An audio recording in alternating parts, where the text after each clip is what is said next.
നമസ്കാരം. എല്ലാ പ്രിയപ്പെട്ട വായനക്കാർക്കും റീഡേഴ്സ് കോർണറിൻ്റെ ഏറ്റവും പുതിയ ഒരു ബുക്ക് റിവ്യൂ എപ്പിസോഡിലേക്ക് സ്വാഗതം. ഒരു തീവണ്ടി യാത്രക്കിടയിൽ അല്ലെങ്കിൽ ഒരു നീണ്ട ബസ് യാത്രക്കിടയിലെ ജനാല കാഴ്ചകളൊക്കെ ചിലപ്പോഴെങ്കിലും നമ്മളെ ജീവിതത്തിൻ്റെ നടന്നു നീങ്ങിയ പിന്നിട്ട വഴികളിലേക്ക് നടത്താറുണ്ട്. ചില ഓർമ്മ പുതുക്കലുകളും വിതുമ്പലുകളും നനുത്ത നിമിഷങ്ങളുമൊക്കെ ഓർമ്മിക്കുന്ന ചില യാത്രകൾ, ശരിയല്ലേ? അതിഭാവുകത്വങ്ങളോ ഭാഷയുടെ അതിപ്രസരമോ ഒന്നുമില്ലാത്ത പഴയ ഒരു ഡയറിയുടെ താളുകൾ പിന്നോട്ട് മറിക്കുമ്പോൾ ഒരുപാട് ഓർമ്മക്കുറിപ്പുകൾ നമുക്ക് കിട്ടാറില്ലേ? അത്തരം ഒരുപാട് ഓർമ്മക്കുറിപ്പുകളുടെ ഒരു കൊച്ചു പുസ്തകം. എഴുത്തുകാരിയും ശ്രീ കേരളവർമ്മ കോളേജിലെ അധ്യാപികയുമായ ദീപ നിശാന്ത് 2015 DC ബുക്സ് പ്രസിദ്ധീകരിച്ച കുന്നോളമുണ്ടല്ലോ ഭൂതകാലക്കുളിർ എന്ന പുസ്തകമാണ് ഇന്ന് നമ്മൾ പരിചയപ്പെടുന്നത്.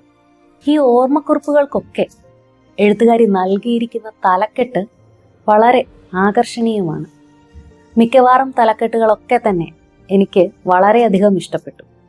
അതിശക്തമായ മുറവിളികളോ മൂർച്ചയേറിയ വാക്കുകളോ ഒന്നും ഉപയോഗിച്ചിട്ടില്ലെങ്കിൽ പോലും ചില ഓർമ്മക്കുറിപ്പുകൾ അത് സമൂഹത്തിൻ്റെ കപട സദാചാര മനോഭാവത്തോടുള്ള ചോദ്യം ചെയ്യൽ തന്നെയാണ്. ഞാൻ ആദ്യം പറഞ്ഞതുപോലെ തന്നെ വളരെ ആകർഷണീയമായ തലക്കെട്ടുകളാണ് ഇവയുടെയൊക്കെ പ്രത്യേകത. അവയിൽ എന്നെ ആകർഷിച്ചവ ജലം കൊണ്ടുള്ള ചില മുറിവുകൾ, 2 പേർ ചുംബിക്കുമ്പോൾ ലോകം മാറുന്നതെന്തിന്, ജാതി എന്നുള്ളത് തൂത്താൽ പോകുമോ, ഇങ്ങനെ 3 കഥകൾ. പല റിസർച്ചുകൾ, പ്രബന്ധങ്ങളൊക്കെ വായിക്കുന്ന സമയത്ത് അതിലേക്ക് റെഫറൻസായി ഉപയോഗിക്കുന്ന പല പുസ്തകങ്ങളും എഴുത്തുകാരും ഒക്കെ പ്രതിപാദിക്കാറുണ്ട്. ആ തരത്തിൽ പലതരം റെഫറൻസുകൾ, പ്രശസ്തരായ എഴുത്തുകാരുടെ വാക്യങ്ങൾ കഥാകാരി എടുത്തുപയോഗിച്ചിട്ടുണ്ട്.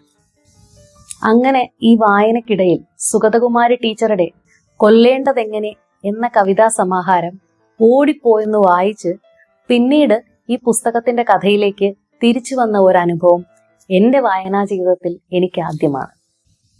അത് ഒരു പുതിയ മാറ്റമായി എനിക്ക് തോന്നി. തൻ്റെ കഥയോടൊപ്പം തന്നെ ആകർഷിച്ച, തന്നെ സ്വാധീനിച്ച എഴുത്തുകാരുടെ കഥകളും വാക്കുകളും വാക്യങ്ങളും ഒക്കെ പറഞ്ഞുകൊണ്ട് പ്രതിപാദിച്ചുകൊണ്ടുള്ള ഒരെഴുത്ത്, ഒരു അധ്യാപികയുടെ അതേ ശൈലിയിൽ.